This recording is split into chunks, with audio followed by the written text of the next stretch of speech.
Hey guys, आज हम इस वीडियो के माध्यम से वांट का प्रयोग करना सीखेंगे। वांट का प्रयोग हम किस अर्थ में करेंगे? तो यहाँ वांट का प्रयोग हम चाहिए के अर्थ में करेंगे।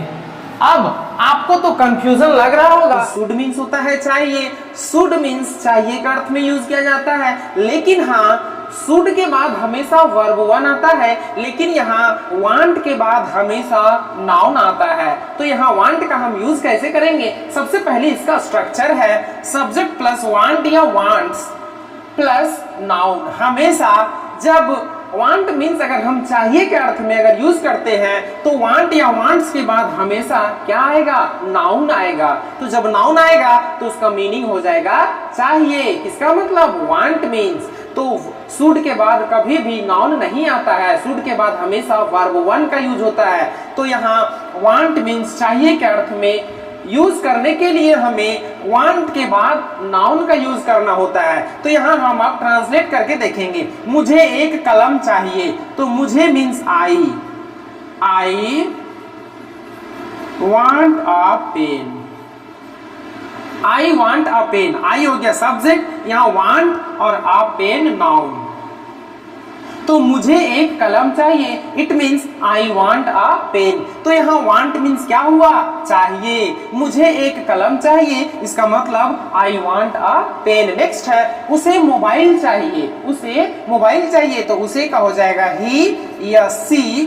तो ही यहाँ हो जाएगा wants, he wants a mobile. उसे एक मोबाइल चाहिए, यहाँ ही या सी का हम कुछ भी यूज कर सकते हैं, काहे कि यहाँ उसे से पता नहीं चल रहा है कि यह मेल है या फीमेल है। अगर कोई फीमेल के बारे में बात करना हो तो हम सी का यूज करेंगे, और कोई मेल के बारे में बात करना हो तो हम ही का यूज करेंगे, आपको खुद पता है। तो उसे मोबाइल चाहिए, तो ही या सी वांट्स अ मोबाइल। ये मोबाइल क्या है? नाउन। और ये वांट्स आपको पता है ये प्रेजेंट इंडेफिनिट टेंस के अनुसार ये जो सेंटेंस वो बनाया जा रहा है, क्योंकि ही और सी के बाद क्या आता है? वर्ब 5। तो ये वर्ब 5 है और वांट क्या है? वर्ब 1 है। नेक्स्ट है उन लोगों को रोटी चाहिए, उन लोगों को रोटी चाहिए, तो यहाँ उन लोगों को क्या हो जाएगा? दे। अब यहाँ वांट हो जाएगा क्योंकि प्लूरल है, they want bread. They want breads, उन लोगों को रोटी चाहिए, दे वांट ब्रेड्स। ये ब्रेड जो है वो क्या है? नाउन है। ये दे सब्जेक्ट और ये वांट यूज किए चाहिए के अर्थ में जो यूज किया गया है एज अ हेल्पिंग वर्ब, ये क्या है? वांट। उन लोगों को रोटी चाहिए, it means they want breads. तो हे स्टूडेंट्स, यहाँ 4 और सेंटेंसेस दिया हुआ है हिंदी का, तो उसको हम लोग ट्रांसलेट करके देखेंगे कि कैसे यूज किया जाता है वांट या वांट्स का। मुझे कुछ नहीं चाहिए, मुझे कुछ नहीं चाहिए, तो यहाँ सब्जेक्ट क्या है? मुझे means I want nothing.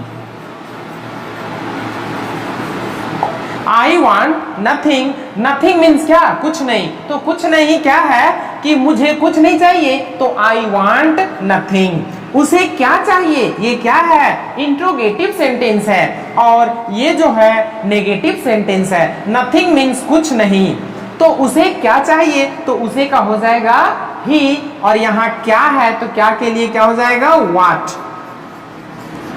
What does he or she want?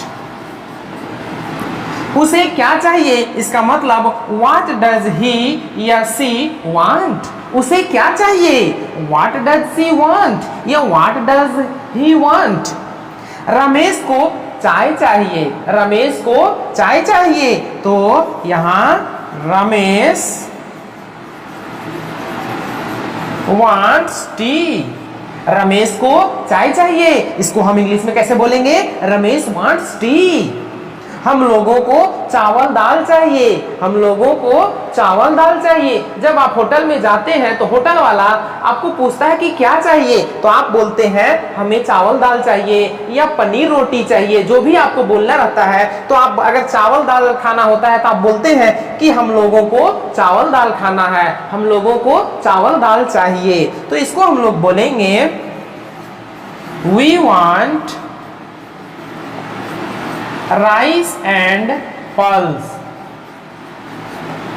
हम लोगों को चावल दाल चाहिए, it means we want rice and pulse. तो इस तरह से वांट का यूज चाहिए के अर्थ में किया जाता है, लेकिन याद रहे कि वांट के बाद हमेशा जब नाउन का यूज होगा तभी इसका मीनिंग चाहिए के अर्थ में होता है, अदरवाइज नहीं होता है। यहाँ देखिए राइस एंड पल्स क्या है, नाउन है, यहाँ टी नाउन है, यहाँ नथिंग समझिए नाउन के लिए ही यूज हुआ है, कुछ नहीं, मतलब कि नाउन के लिए यूज हुआ है। तो मुझे कुछ नहीं चाहिए, आई वांट नथिंग। उसे क्या चाहिए, व्हाट डज ही वांट या what does she want. Ramesh को चाय चाहिए, रमेश वांट्स टी। हम लोगों को चावल दाल चाहिए, we want rice and pulse. हम लोगों को मटन चाहिए तो वी वांट मटन। हम लोगों को पनीर रोटी चाहिए तो वी वांट चीज एंड ब्रेड। इस तरह से हम लोग वांट का यूज करके और बहुत सारे सेंटेंस हम लोग बोल सकते हैं।